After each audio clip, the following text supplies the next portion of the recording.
Allez, merci de votre fidélité à Radio Pays. Place à l'information de ce vendredi 30 avril 2021. Et sans plus tarder, nous commençons par les titres avec Arnaud Béharry-Lolcerder. Bonsoir Arnaud. Bonsoir Royan, bonsoir à tous. Dans l'actualité de cette fin de semaine, nous ferons le point sur l'avancée des travaux sur la RN1.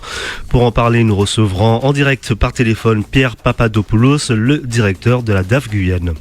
Dans l'actualité du coronavirus, nous reviendrons sur les mesures sanitaires annoncées par la préfecture, notamment dans l'Ouest où le nombre de contaminations augmente. On reviendra aussi sur la colère des parents de l'école Stéphane Finera-Horte qui déplore l'insalubrité des locaux. Et puis retour sur ce début d'incendie survenu le week-end dernier à l'hôpital de Cayenne. Et ce n'est pas une première selon l'UTG Santé, une situation qui inquiète le syndicat, vous l'entendrez. Voici le 18h de la rédaction. Bienvenue à tous et à toutes. Et je vous rappelle que le 18h de la rédaction est en diffusion sur le Facebook Live de Radio Pays. Vous le disiez en titre, les travaux sur la RN1 sont lancés. Depuis hier matin, impossible de relier Cayenne à Saint-Laurent-du-Maroni par la route. En cause, un trou béant sur la chaussée au PK 166 près de la crique Moukaya à Irakubo. Un trou dû à des intempéries importantes, 120 000 litres de pluie et une forte marée montante. La préfecture a tenu hier après-midi une cellule opérationnelle exceptionnelle afin de trouver des solutions pour tous les usagers de la route et en priorité les services sanitaires et de secours. Un pont aérien a été mis en place en attendant de retrouver une chaussée praticable. Alors pour rendre rapidement la route accessible aux véhicules, les travaux ont été lancés ce matin. Alors pour en parler, nous sommes en direct par téléphone avec Pierre Papadopoulos, le directeur de la DAF Guyane. Bonsoir. Bonsoir. Alors Pierre Papadopoulos, les services de l'État ont entamé ce matin les travaux. Vous avez effectué une reconnaissance des lieux, je suppose, en fin de journée. Où en est l'avancée des travaux ? Eh bien, les travaux ont avancé au mieux, on peut dire ça ainsi. Effectivement, tous les moyens ont été mis en œuvre pour aller le plus vite possible. C'était bien la consigne du préfet dès les premiers instants hier. Et moi, je tiens à remercier là aussi bien les services de l'État que la mobilisation des entreprises qui ont été hyper réactives, même si c'est un peu leur habitude de toute façon. À cette heure, on va dire que l'essentiel des travaux sont terminés, je le dis bien. Terminés, oui. Et que dès demain, la circulation sera rétablie dans sa totalité, dans les deux sens, pour tous les véhicules. Vous dire l'heure, c'est un petit peu tôt. On va dire en milieu de journée, voilà, sachant que dès demain matin, à partir de 5 heures, les véhicules légers, et les véhicules de moins de 3,5 tonnes, pourront circuler en voie alternée. Une voie sur deux sera ouverte et mise en sécurité. Alors, vous aviez annoncé 3 jours de travaux à peu près. Qu'est-ce qui a permis aujourd'hui à ce que ces travaux soient quasiment terminés ? Bon, déjà, faut être clair, c'est vrai qu'il y a eu une forte mobilisation, je dirais, un grand souci de tous les partenaires d'aller au plus vite. Il y a eu le fait qu'on n'a pas eu de pluie aujourd'hui, alors qu'on s'attendait à avoir des pluies importantes. Et puis on a eu la bonne surprise de découvrir, lorsque l'eau s'est retirée, que les buses, c'est-à-dire ces gros tuyaux, n'est-ce pas, qui sont en fait la rivière qui passe sous la route. Eh bien finalement, ces grands tuyaux, ces buses, n'étaient pas cassés, n'étaient pas abîmés, alors qu'on avait toutes les raisons, au vu des images que vous avez tous vues hier, on avait toutes les raisons de penser qu'elles étaient détériorées. Ça aurait voulu dire qu'il aurait fallu ouvrir toute la route, creuser toute la route sur toute la longueur, toute la largeur, je devrais dire, et on n'a pas eu besoin de le faire, puisqu'en fait les buses étaient intactes, donc l'entreprise a pu reboucher, refaire la route en bonne et due forme. Alors, demain, il restera à poser, on va dire le goudron, voilà, la couche de revêtement, le goudron qui sera apposé demain. D'accord. Alors la rapidité des travaux peut susciter des inquiétudes quant à la solidité de l'ouvrage, surtout en cette période de pluie. Cette partie de la route précisément pourra encore tenir en cas d'intempérie ? Non, en fait, pour tout vous dire, on a bien pu constater, comme vous le dites, je suis allé sur place vérifier, l'entreprise a mis un volume de matériaux et des matériaux de qualité un peu exceptionnel, on peut le dire aussi. On en discutait de cet aspect technique tout à l'heure, puisqu'il y a 1m40, 1m50 de grappes d'excellente qualité qui ont été mises pour l'occasion. Bon, Voilà. Donc il n'y a aucune inquiétude à avoir sur la solidité de l'ouvrage. D'accord. Alors, une question générale, hein, ce n'est pas une première en Guyane. On pense notamment à la rupture de la route départementale à Montigny récemment. Alors, concernant les routes nationales, y a-t-il des vigilances particulières pour éviter des risques, surtout en cette période? Ah, tout à fait.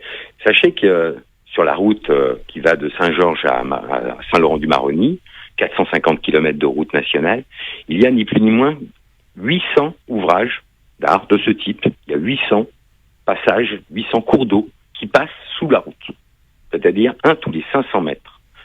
C'est une grosse partie de l'activité des agents de la DGTM, des services infrastructure et transport, que de veiller à l'entretien.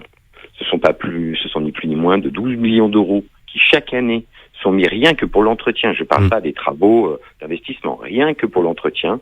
Il y a 120 agents, 12 millions de travaux 12 millions de crédits qui sont mis pour l'entretien, pour surveiller, entretenir ces 800 ouvrages. Alors cet affaissement de la route a permis de mettre en évidence l'épaisseur de la route.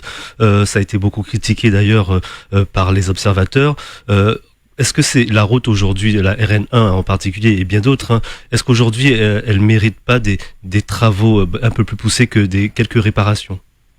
Ouais, alors effectivement, il y a certainement eu quelques critiques. Le contraire aurait été étonnant. Moi, j'ai surtout noté qu'il y avait aussi beaucoup de remerciements, et je renvoie les remerciements que nous ont envoyés, qu'on a reçus par les réseaux sociaux. Je renvoie le remerciement à ceux qui nous ont remerciés, parce que ça nous fait plaisir. Effectivement, c'est trop peu souvent qu'on a ce genre de réaction, alors que finalement nous sommes nous-mêmes inscrits dans ce travail de réaction rapide. Mais concernant la qualité de la route, c'était ma question. Cette route qui fait 450 km, oui. Comme je vous le dis, elle est traversée par 800 cours d'eau. 800 cours d'eau, c'est quelque chose d'inédit. Nulle part ailleurs ça existe. C'est-à-dire que cette route, elle passe en grande partie sur des zones qu'on peut qualifier de marais, de marécages. Et justement, quand on connaît l'hydrographie en Guyane, cette route paraît pas très solide, hein, quand on voit l'épaisseur de cette route. Enfin bon, vu les événements climatiques qu'on a eus ces derniers temps, qui sont absolument exceptionnels, 120 mm d'eau, c'est énorme, absolument énorme. Plus une marée, finalement, on a eu un événement de ce type. Et après, il faudra aussi connaître la raison. Certains imaginent que c'est au niveau de l'ouvrage le problème. Mais ont-ils été voir ce qui se passe avant et ce qui se passe après? L'eau qui arrive et l'eau qui part. Parce que finalement, le vrai fond du problème, c'est que l'eau ne s'écoulait plus. Mais nous, on a cru qu'elle ne s'écoulait plus au niveau de la route. C'est pas le cas. C'est pas au niveau de la route qu'il y a le problème. Le problème, il est derrière l'eau qui ne s'écoulait pas. Donc, il faudra regarder. Aujourd'hui, on n'en est pas là. Aujourd'hui, on remet la route en état. C'est ça le sujet. Le sujet, c'est que les Guyanais doivent pouvoir circuler d'est en ouest. Là, c'est d'une évidence. C'est ça le sujet. Ouais. À l'issue, il faudra faire le point pour savoir pourquoi l'eau ne s'est pas écoulée plus vite. Très bien, je vous remercie Pierre Papadopoulos. Je rappelle que vous êtes le directeur de la DAF. La DGTM, voilà. C'est fini, je suis le directeur de la DAF. Le ravitaillement de Saint-Laurent-du-Maroni en carburant par la route est donc impossible. Le remplissage est limité à 20 € par véhicule, le temps qu'une barge amène des produits pétroliers dans l'Ouest. Et puis pour les produits pharmaceutiques et le personnel médical, un avion CASA a été réquisitionné. Et on revient sur les nouvelles mesures de restriction contre la propagation du Covid-19. Une nouvelle cellule interministérielle de crise s'est réunie ce jeudi à la préfecture afin de faire le point sur l'évolution de l'épidémie sur le territoire guyanais. Si les mesures de restriction en vigueur restent les mêmes sur une partie du territoire, à savoir le centre littoral et l'Est, le couvre-feu à 19h est étendu à tout l'Ouest où les cas positifs sont de plus en plus nombreux. Daniel Fermand, sous-préfet chargé de la sécurité et de la réglementation et des contrôles, justifie ces nouvelles mesures. On l'écoute. Il est important de retravailler la cartographie hebdomadaire avec un décalage de ces mesures de freinage vers l'ouest. Donc on va intégrer l'ouest au-delà donc de Dirakubo pour faire passer cette zone dans le couvre-feu de 19h à 5h avec le couvre-feu le dimanche. Pour autant, on gardera sur l'est guyanais encore les mesures comme elles le sont actuellement, parce que la situation épidémiologique n'appelle pas des mesures identiques. Donc c'est important de continuer à différencier, parce que c'est aussi une façon de montrer qu'on n'applique pas des mesures, je dirais, de façon homogène à une situation qui est vécue différent sur les différents bassins de vie du territoire guyanais. C'est une façon aussi de différencier le territoire, de montrer qu'on est un grand département. Je rappelle, c'est quand même 5 départements français classiques en termes de superficie, donc c'est important de différencier, de montrer qu'on a une logique et une approche très territorialisée. Et donc globalement, on maintient ça.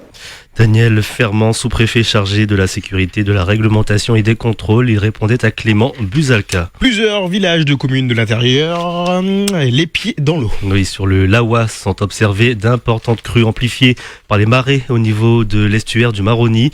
Plusieurs maisons, souvent en bois, sont submergées par l'eau.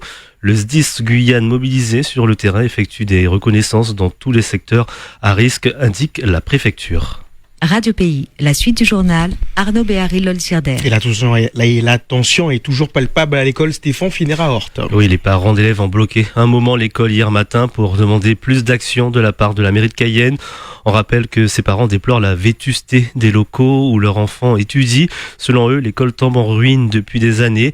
Il faut agir pour nos enfants, explique Dorothée Manxé et les parents d'élèves. L'école, comme beaucoup d'écoles à Cayenne malheureusement, a certains points de vétusté qui sont pas négligeables, qui concernent la sécurité et l'hygiène de nos enfants. Donc au bout d'un moment, un ras-le-bol se fait connaître, parce que forcément nos enfants sont là tous les jours. Et nous, on en a marre de pas être entendus et que la mairie ne bouge pas. Donc nous, on a bien expliqué qu'on faisait un blocage là pour montrer notre mécontentement, pour alerter les parents qui ne seraient pas encore au courant, parce que malheureusement il y en a. Donc c'est important aussi de diffuser l'information auprès de tous pour que les gens entendent. Alors il y a des gens qui n'étaient pas contents, ce que je peux entendre, mais au moins l'information est passée un peu plus encore. Donc voilà. Dorothée Mancé, parent d'élèves, elle répondait à Aimé Doudi. Colère également chez les parents et personnels de l'école Gaëtan Hermine et même dans les autres établissements. Mais là, c'est pour le protocole sanitaire fourni par l'académie qui, selon les personnels, ne répond pas aux réalités. Allez, on s'intéresse maintenant au bilan épidémiologique quotidien. Oui, les contaminations au Covid-19 sont aujourd'hui encore en hausse en Guyane. 140 cas ont été déclarés positifs sur 1471 tests réalisés. On compte un décès supplémentaire en Guyane. Le taux d'incidence augmente également. Il s'établit à 238 cas pour 100 000 habitants pour les 7 jours écoulés. Et on revient sur ce début d'incendie survenu ce week-end à l'hôpital de Cayenne. Alors plus précisément au pôle femmes-enfants du CHC. Heureusement, aucune victime n'est à déplorer. Hier matin, le syndicat UTG de l'hôpital était en conférence de presse pour revenir sur cet incident. D'autant qu'en l'espace d'une semaine, selon l'UTG, un autre feu s'est déclaré, mais cette fois-ci au niveau de l'EHPAD. Et cela fait des années que ça dure, dénonce Patricia Saïd, secrétaire générale adjointe de l'UTG au CHC. En 2019, plusieurs départs de feu dans le sous-sol, sur plusieurs lieux. Il nous a été rapporté qu'il s'agissait d'un pyromane, pas plus. Donc nous n'avons aucun support tangible qui puisse nous permettre de vous dire c'est en effet quelqu'un qui faisait partir le feu dans les lieux que nous avons pu détecter. En 2020, un départ de feu dans le service de chirurgie programmée, un lit qui a pris feu. Toujours rien de précis sur cette affaire que de constater les dégâts. En 2021, donc la semaine dernière, départ de feu avec beaucoup de dégâts matériels, où l'on nous dit que ce départ de feu qui serait le deuxième, on parle bien du pôle femmes-enfants, avec des personnes totalement vulnérables, des nouveau-nés, nos petits-enfants. Un deuxième départ de feu, et là on constate que, au même titre pratiquement que l'EHPAD, il s'agit d'une armoire électrique. C'est l'affaire de trop. Ça fait un moment que nous, on ne s'est pas exprimé. Ce n'est pas parce qu'on ne le souhaitait pas, mais il est important pour nous, lors de nos expressions, de parler de choses que nous maîtrisons. Patricia Saïd, secrétaire générale adjointe de l'UTG au CHC. Et pour terminer, comme chaque début de mois, on fait le point sur l'évolution du prix du carburant. Oui, c'est une bonne nouvelle pour les automobilistes. Le super sans-plan baisse. Il est à 1,74€ le litre, soit une très légère diminution de 1 centime. Le gazole route, lui, également, il baisse. Il passe à 1,46€ le litre, soit une diminution de 3 centimes. Et puis le gaz aussi baisse, la bouteille de gaz de 12,5 kg, elle est à 22,69€, soit une diminution de 1,80€. Merci beaucoup Arnaud Béharilol Cerder. Le prochain point de l'information, ça sera lundi dans les matinales dès 5h avec Victor Zamit à Médouzi à 13h. Quant à vous, vous êtes de retour à 18h. Merci, une très belle soirée à l'écoute de Radio Pays.